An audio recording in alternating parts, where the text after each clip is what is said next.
Baik, Assalamualaikum warahmatullahi wabarakatuh. Salam sejahtera untuk kita semuanya. Waalaikumsalam. Baik, pemirsa semuanya, kita saat ini akan mengadakan wawancara singkat dengan tokoh yang sangat kredibel untuk bicara terkait dengan pembauran kebangsaan, kebersamaan, dan membangun Indonesia yang sesungguhnya. Di sini kita menghadirkan 3 narasumber. Yang pertama dari sebelah kiri saya, Pak Haji Lutfi Marzuki. Beliau adalah Ketua Forum Pembauran Kebangsaan Kota Administrasi Jakarta Timur. Kemudian yang di tengah, ibu kita yang cantik, Prof. Anna Mariana. Beliau adalah Ketua Umum Komunitas Indonesia International Fashion Art dan UKM Kadifa ya.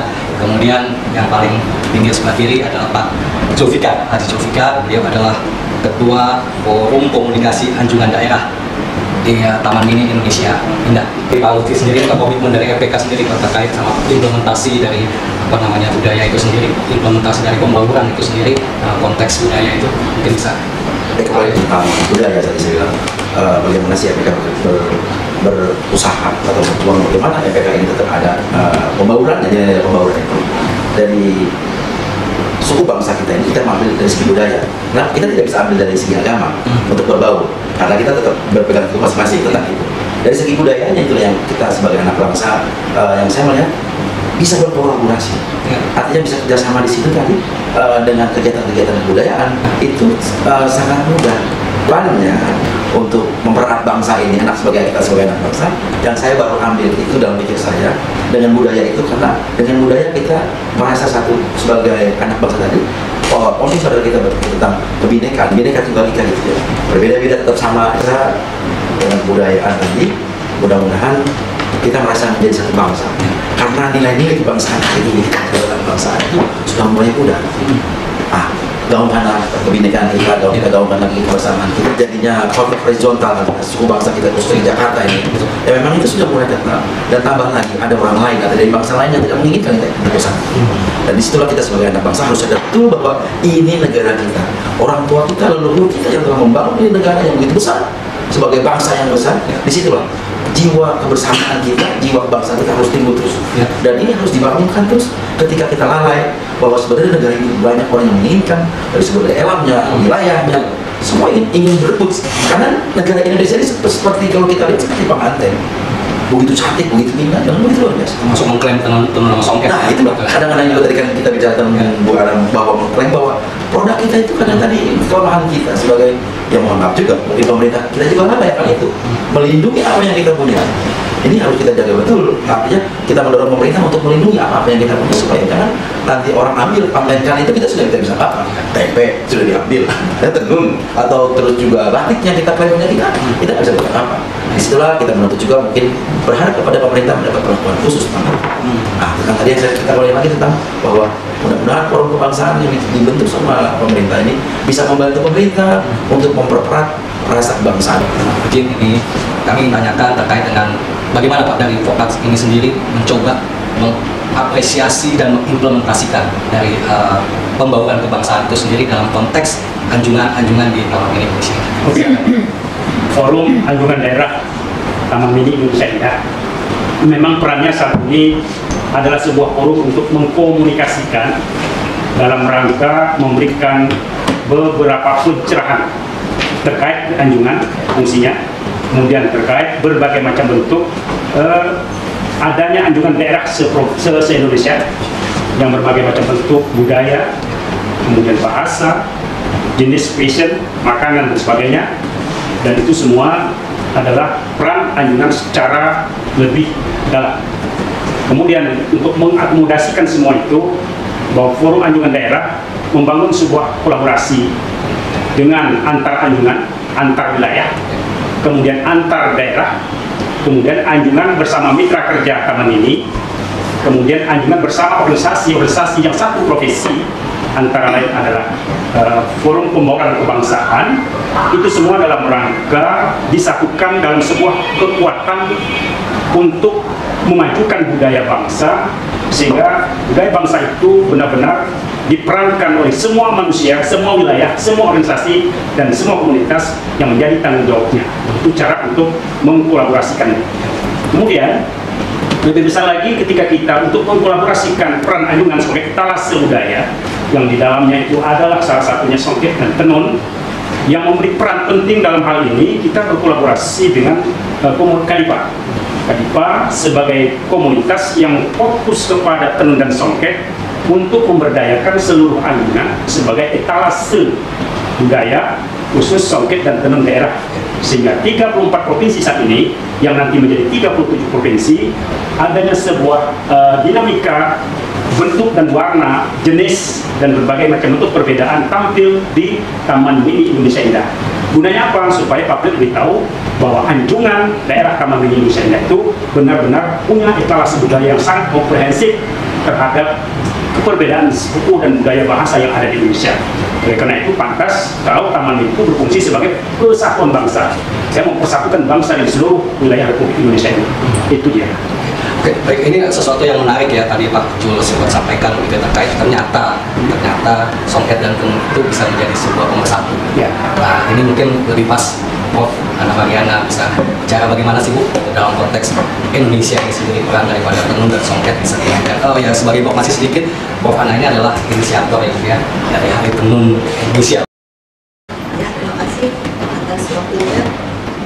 Kalau kita bicara tentang tenun dan songket tradisional, tentu tidak asing lagi, karena tenun dan songket tradisional ini merupakan lambang atau ciri khas budaya Indonesia, khususnya dari setiap daerah mempunyai ciri khas yang berbeda-beda, motif yang berbeda-beda yang mempunyai ciri khas.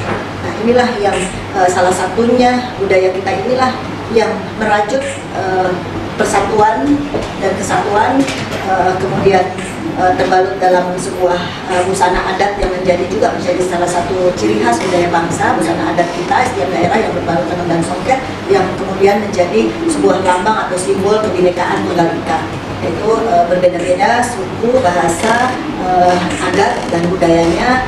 Di antaranya embrionya adalah tenun dan songket yang mengikat.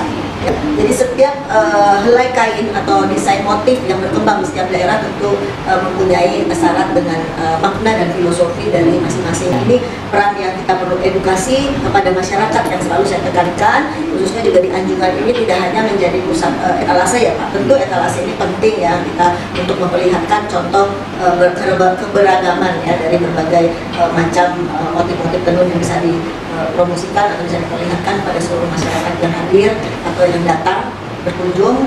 Juga kita berharap bisa memberikan edukasi kepada masyarakat, stimulasi sebuah kecintaan. Akhirnya kalau tidak kenal, tidak sayang, ya tidak mau menggunakan. Tapi kalau sudah kenal, sudah tahu produknya, bahwa kesulitannya seperti apa, akhirnya timbul penghargaan bahwa leluhur kita meninggalkan ini tentu bukan sesuatu yang mudah dan bukan sesuatu yang gampang, tapi sudah dipikirkan untuk anak-anak cucu kelak.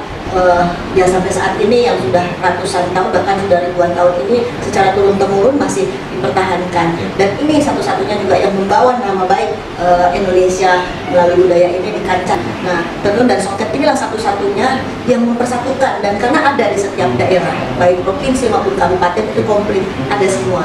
Kalau kita kenal batik hanya di Pulau Jawa, memang Pulau Jawa ini dikenal punya batik, tapi juga punya tenun, dia punya dua kekuatan budaya di daerah, punya tenun, punya songket, punya tenun, punya batik. Tapi nah ini semoga dengan dukungan juga dari pemerintah, khusus juga Bapak Presiden, bahwa Bapak Presiden yang begitu luar biasa mendukung dan mendorong budaya ini sehingga bisa terlindungi dan terpayungi secara aspek legalitas negara. Jadi bukan hanya kita melindungi warisan budaya yang lain, tapi tenun dan songket ini budaya yang harusnya diprioritaskan dan diutamakan.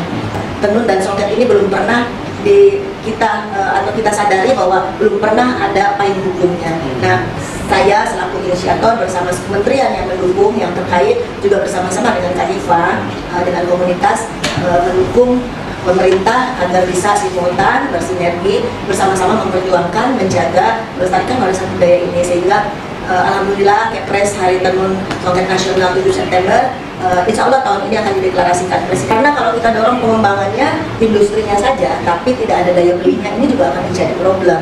Nah, ini dari yang saya bilang dari hulu hingga hilir, ketika ditetapkannya Hari Tenun Nasional oleh Bapak Presiden dan juga ditetapkannya penggunaan 1 hari wajib menggunakan busana tenun pada setiap minggu 1 kali, seperti kita menggunakan pasar yang besar, dan karena kebutuhan ya, ada kebutuhan, sehingga kita harapkan ini juga angin segar atau harapan segar bagi kebangkitan para UMKM pengrajin-pengrajin di setiap daerah akan kembali minat gitu untuk menenun, karena ada kebutuhan, ada daya beli.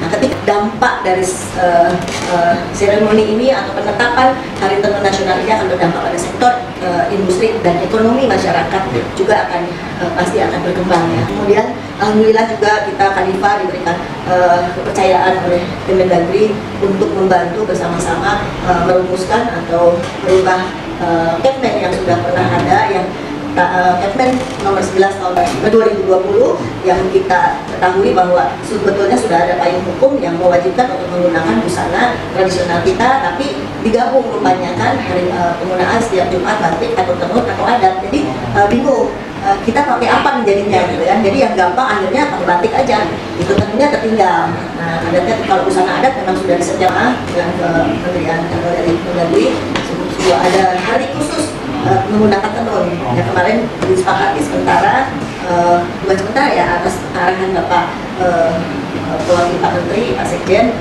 bisa diusulkan Jumat karena permen yang awal dari Jumat menggunakan tenun, nanti Kamis menggunakan batik.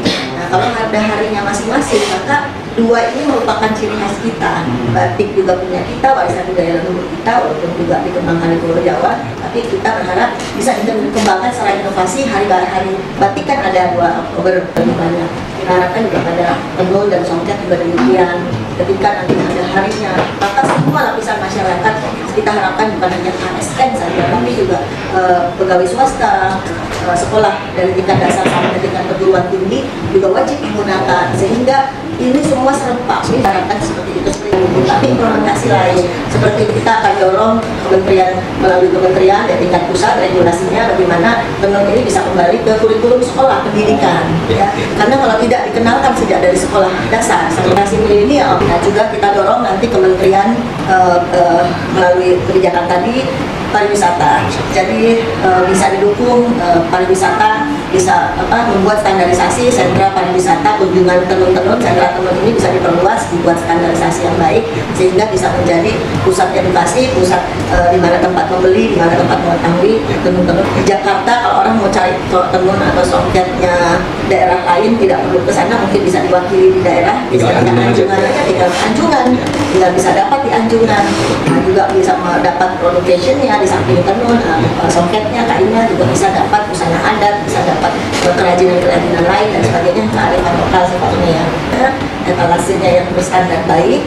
Ya, terus kemudian juga hak cipta kita dorong bagi pemerintah agar bisa melindungi, memayungi hak cipta bagi motif-motif tenun songket yang berkembang di setiap daerah masing-masing yang tradisional.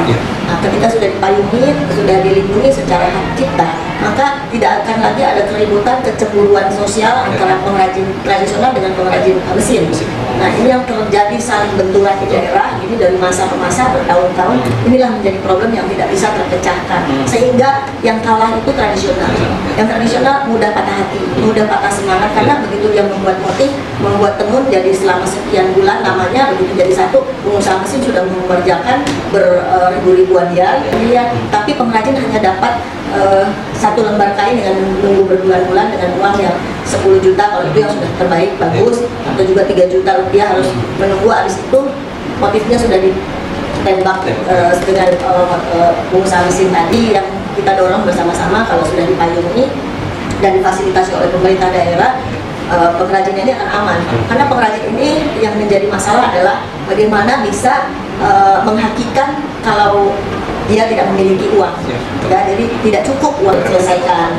Nah, itu salah satunya. Kemudian juga royalti tadi, kalau pengusaha mesin akan mengirim secara terbuka saja kepada pemerintah daerah, kalau memang difasilitasi dari pengrajin ini oleh Pemda daerah kepada Kumham, maka tentunya pemilik hak ciptanya menjadi pemerintah daerah bersama para pengrajin yang memiliki hak cipta. Ini bisa terjadi sebuah kerjasama yang baik, yang saling menguntungkan, win-win, sehingga bisa mendatangkan pendapatan pemasukan daerah. Ya, jadi mesin umpamanya harus dibuat regulasi berapa persen harus setor untuk standar daerah. Nanti untuk kesejahteraan juga tujuannya membantu pengrajin bisa lebih besar lagi, lebih bangkit daya semangatnya untuk bisa membuat motif-motif lebih luas, lebih banyak. Nah juga terakhir bagaimana bisa membantu dalam hal pemasaran tadi. Selain pemasaran di nasional, bagaimana juga bisa memperkenalkan melalui e-commerce ya Pak, platform digital atau pemasaran online, pemasaran digital yang juga kami memiliki platform digital yang akan kita sosialisasi juga kepada seluruh masyarakat pengrajin, juga UKM dan secara luas kita menaungi, membina, juga melatih para UMKM supaya mempunyai standarisasi produk yang berskala internasional, juga berskala sertifikasi, juga syarat dengan peraturan sesuai ketentuan berlaku internasional, baik juga kemasan, packaging dan sebagainya. Itu juga menjadi sangat penting karena kebanyakan pengrajin di daerah hanya bisa memproduksi, tapi secara bicara skala kuantiti besar berharap ekspor tidak bisa mereka lakukan karena keterbatasan masalah pemahaman tadi tentang itu. Nah, saya kira kalau ini bisa didukung bersama-sama dari regulasi atau payung hukum atau menjadi sebuah legal standing, saya kira akan aman dan juga tidak akan budaya kita khawatir untuk ditiru oleh negara-negara lain, diklaim oleh negara lain ya.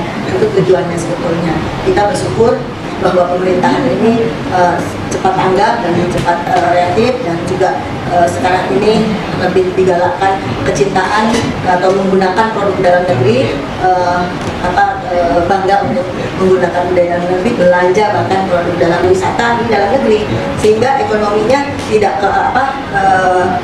pendapatannya tidak kemana-mana di negara kan, jadi masuk kantong kanan keluar kantong kiri, jadi begitu ya, yang muter di situ tidak lari kemana-mana, misalnya kita harapkan begitu. Jadi yang memanfaatkan, yang akan menikmati kesejahteraan tentunya masyarakat kita sendiri. Makanya perlu kesadaran, perlu mindset yang secara chemistry ya, bersama-sama membangun budaya supaya tidak punah, tidak hilang. Nah, karena ini menjadi satu kebanggaan kita yang tidak bisa kita bersaing dengan negara lain yang sifat tradisional ini. Maka mudah-mudahan dengan dukungan bersama-sama kita bisa melalui anjungan ini bisa hidup kembali, bisa kembali kepada marwahnya, menjadi etalase etalase budaya, perwakilan budaya daerah atau sentral kebudayaan yang ada di Jakarta, perwakilan walaupun nanti akan ada IKN, tapi Jakarta ini tetap dikenal oleh mancanegara sebelumnya, jadi tidak perlu bersosialisasi lagi. Nah, mungkin dari saya mengenal tentang tenun dan songket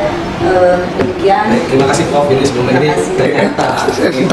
Satu, dua, tiga, action. Baik, pemaparan Prof. Hana yang tadi panjang lebar terkait dengan tenun dan songket ini memiliki benang merah bahwa ternyata tenun dan songket itu juga bisa menjadi pemersatu bangsa. Dalam konteks pembaruan kebangsaan tentu ini memiliki sebuah nilai tersendiri. Mungkin Lutfi Marzuki bisa memaparkan sebenarnya apa sih eksistensi dan hal yang bisa dimainkan oleh FPK untuk pembaruan kebangsaan, dalam hal ini mungkin bekerjasama dengan hubungan, mungkin juga bekerjasama dengan komunitas. Kira-kira apa yang bisa dimainkan oleh FPK sendiri? Dalam hal ini FPK Kota Administrasi Jakarta ini. Silakan Pak Tujan. Terima kasih. Saya melihat bahwa ketika pembaruan kebangsaan itu dibentuk sama Mendagri, ini merupakan satu apa sih pembaruan kebangsaan? Kalau kita bicara tentang pembauran, artinya ada yang berbeda-beda digabung menjadi satu supaya bisa berbaur. Ini kebijakan yang pemerintah lakukan bagaimana mempersatukan rakyat Indonesia yang memang terdiri betul-betul dari berbagai macam-macam bangsa. Kurang lebih kalau kita bicara tentang bangsa Indonesia ini terdiri dari hampir 1.000 ribuan bangsa. Sehingga apa? Dengan kultur dan budaya yang berbeda, bagaimana sih negeri ini bisa melekat ini semuanya sehingga tidak terjadi konflik horizontal antara semua bangsa. Inilah yang dilakukan. Mungkin pemerintah negara kita yang membentuk satu forum dengan forum pembaruan FPK itu, forum kebangsaan tujuannya tadi. Saya menganggap bentuk satu pembangunan yang diciptakan sama pemerintah supaya kita dalam kondisi baik-baik saja. Artinya apa baik-baik saja? Dalam keadaan aman, damai, sehingga menimbulkan satu kesejahteraan. Kenapa saya ingin berkolaborasi dengan Vokat? Yang betul, kalau Vokat itu kita bicara Vokat itu forum komunikasi antar anjungan daerah. Apa sih? Ada di mana sih mereka itu? Vokat itu ada di mana? Saya berpikir tentang Taman Mini itu memang kumpulan dari anjungan-anjungan, artinya kumpulan dari sekarang menjadi 34 provinsi, yang nanti kedepannya akan menjadi 38 provinsi. Di sinilah sehingga kita forum ini nggak usah capek-capek gitu, dalam bahasanya orang Betawi, kebetulan saya orang Betawi gitu kan, bicara kita nggak usah capek-capek harus ke sana, karena Taman Mini ini yang terdiri dari beberapa anjungan itu adalah merupakan miniatur Indonesia. Segala ada di sini, artinya apa? Ya kalau tadi Pak Zul bilang ada etalase, jendelanya, artinya ini merupakan satu hal yang sangat saya respon sangat baik, itu menurut pandangan saya ya. Dengan ada komunikasinya kita dengan advokat tadi, kita tidak perlu harus sampai ke sana. Kenapa? Karena kita skupnya hanya Jakarta Timur, bicara tentang saya ke Jakarta Timur. Dengan adanya itu, saya berpikir dengan dibentuknya Taman Mini itu berdasarkan tadi sebenarnya bukan hanya kebudayaan, tetapi adalah mempererat kita sebagai anak bangsa, sebagai anak bangsa yang harus menjaga bagaimana Indonesia kembali lagi pada tadi itu.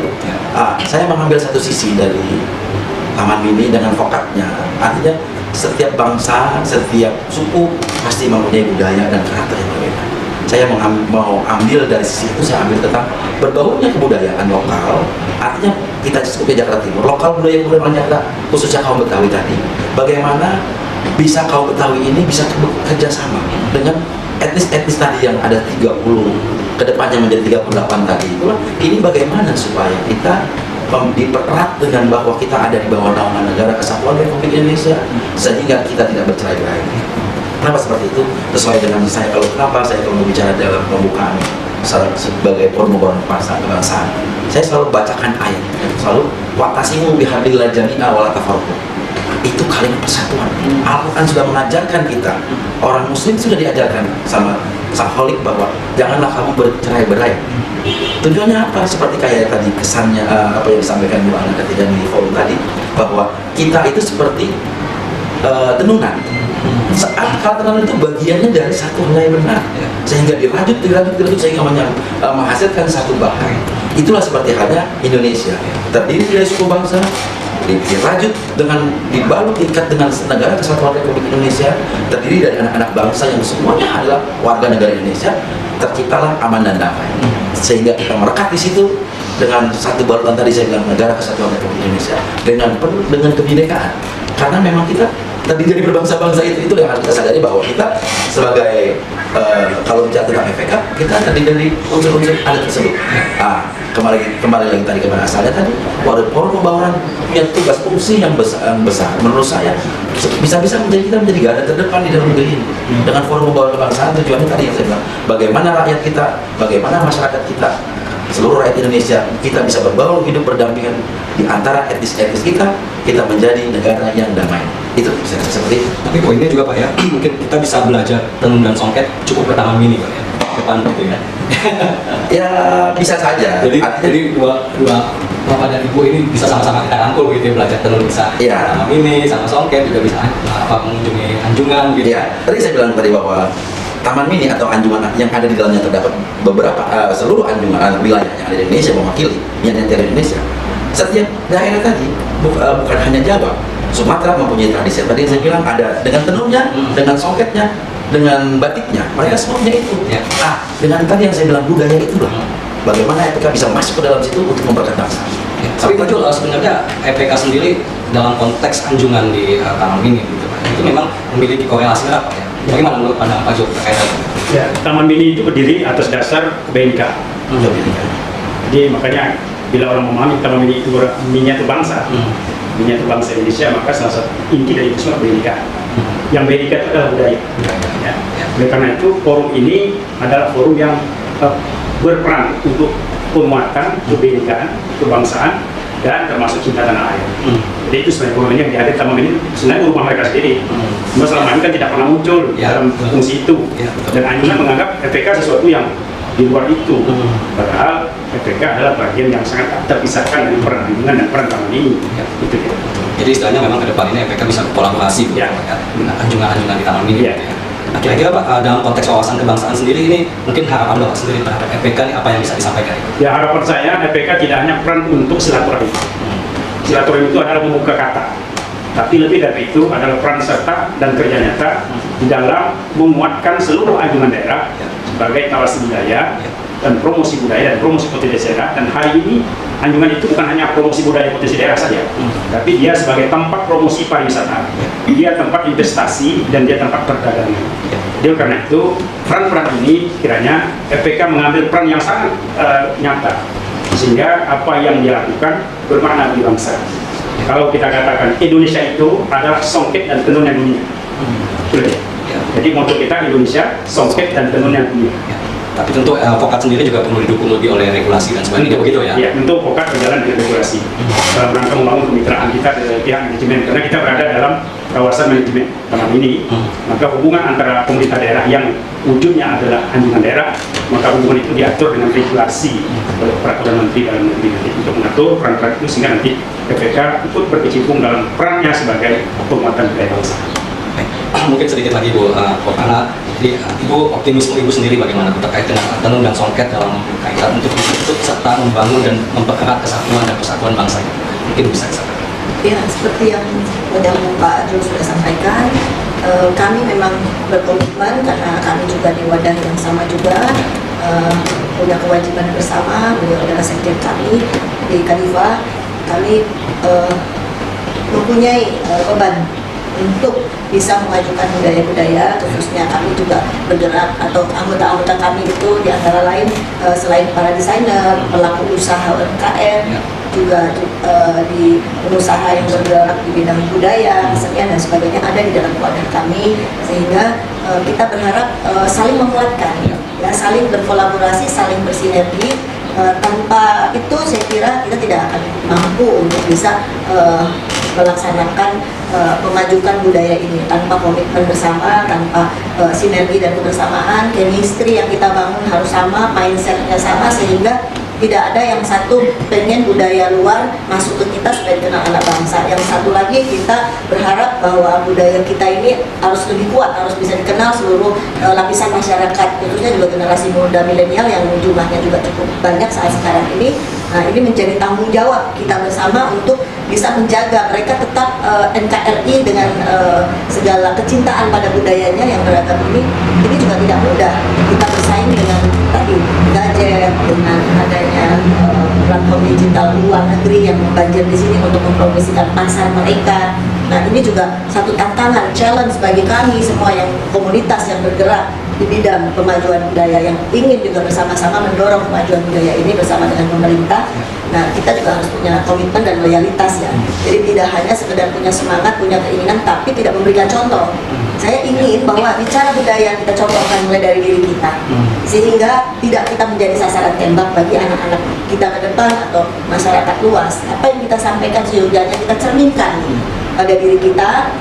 Seperti kita sudah ada di berbagai daerah, ya, sudah kuat akar rantingnya, sudah kuat. Nah, ini juga akan bisa kita kolaborasikan bagaimana bisa mentransfer, bisa mensinergikan dengan anggota-anggota di daerah. Kita dorong bahwa tadi kita harus membangun bukan hanya kecintaan, kebanggaan saja, tapi terciptanya pasar, terdorongnya budayanya atau industri kreatifnya meningkat, maju dan sebagainya, sehingga tercipta tadi perdagangannya terbentuk baik, ekonomi baik, sehingga masyarakat tujuannya kita harapkan sejahtera, ya, karena budaya ini merupakan akar rumput. Jadi akar rumputnya kalau kita cabut, ya itu budaya. Jadi kalau akar rumputnya tidak kuat, mati, ya, rapuh. Ibaratnya satu rumah, budaya ini fondasi, ya, fondasi ini tidak boleh rubuh, tidak boleh runtuh, ya. Jadi kekuatannya, nah, sumber kekuatan kita di negeri ini, NKRI ini adalah budaya, yang dikenal di seluruh mancanegara. Nah, inilah harus bersama-sama kita saling menguatkan, juga kita harapkan dengan kolaborasi sinergi dengan FPK dan juga dari kita dorong anjungan ini, sehingga anjungan ini tidak kehilangan jati dirinya, ya, tidak kehilangan ciri khasnya.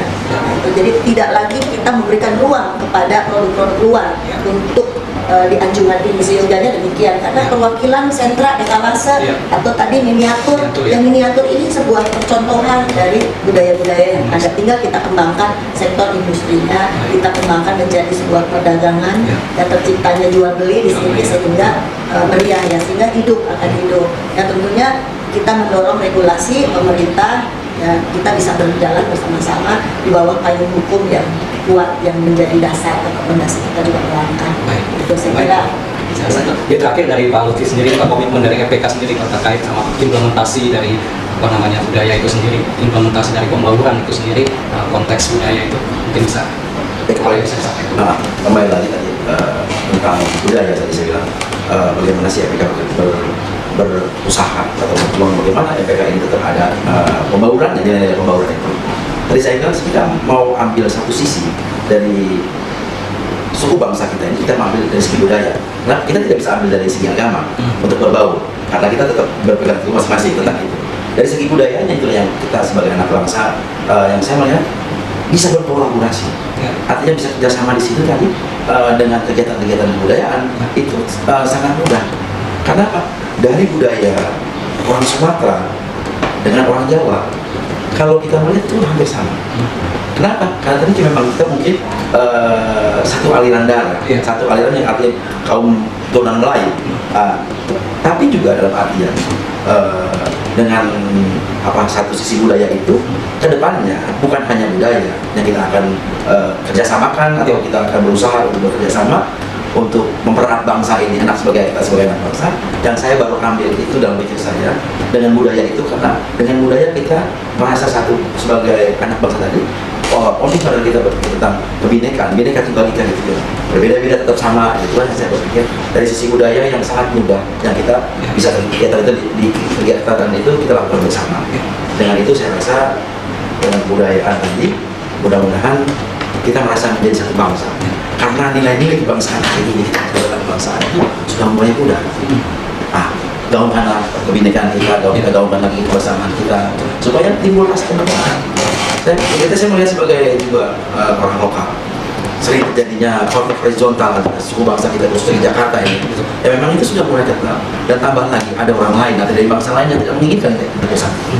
Dan disitulah kita sebagai anak bangsa harus sadar betul bahwa ini negara kita, orang tua kita, leluhur kita yang telah membangun ini negara yang begitu besar, sebagai bangsa yang besar. Disitulah jiwa kebersamaan kita, jiwa kebangsaan kita harus timbul terus, dan ini harus dibangunkan terus. Ketika kita lalai bahwa sebenarnya negara ini banyak orang yang menginginkan, dari sumber daya alamnya, wilayahnya, semua ingin berebut. Karena negara Indonesia ini seperti kalau kita lihat seperti pengantin, begitu cantik, begitu indah, dan begitu luar biasa. Masuk mengklaim tenun songket. Nah itulah kadang-kadang juga tadi kan kita bicara tentang Bu Alam bahwa mengklaim bahwa produk kita itu kadang tadi kelemahan kita sebagai, ya mohon maaf juga, mungkin pemerintah kita juga lalai akan itu melindungi apa yang kita punya. Ini harus kita jaga betul. Artinya kita mendorong pemerintah untuk melindungi apa yang kita punya, supaya jangan nanti orang ambil pamerkan itu kita sudah bisa apa, tempe sudah diambil, ya tenun atau terus juga batik yang kita klaim punya kita nggak bisa berbuat apa. Disitulah kita menuntut juga mungkin berharap kepada pemerintah mendapat perlakuan khusus tentang itu.